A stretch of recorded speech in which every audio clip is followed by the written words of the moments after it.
হরে কৃষ্ণ। শ্রীমদ্ ভগবদ গীতা দ্বিতীয় অধ্যায় 64 নাম্বার শ্লোক।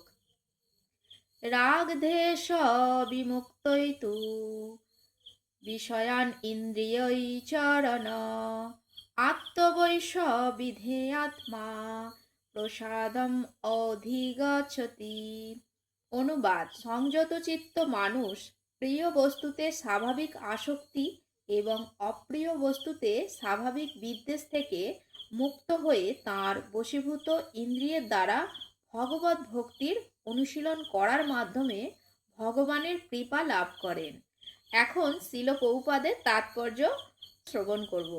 ইতিপূর্বে ব্যাখ্যা করা হয়েছে যে কিছু কৃত্রিম উপায়ে বাহ্যিকভাবে ইন্দ্রিয়গুলিকে সংযত করা হলেও ভগবানের দিব্য সেবায় তাদের নিযুক্ত না করা পর্যন্ত প্রতি মুহূর্তেই পতনের সম্ভাবনা থাকে।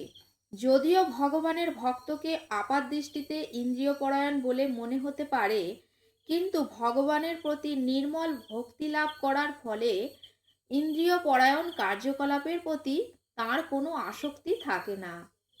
ভগবানের ভক্তের একমাত্র চিন্তা হচ্ছে কিভাবে তিনি ভগবানকে তুষ্ট করবেন, এছাড়া আর কোনো বিষয়েই তিনি চিন্তা করেন না। তাই তিনি সমস্ত রকমের আসক্তি ও নিরাসক্তির অতীত।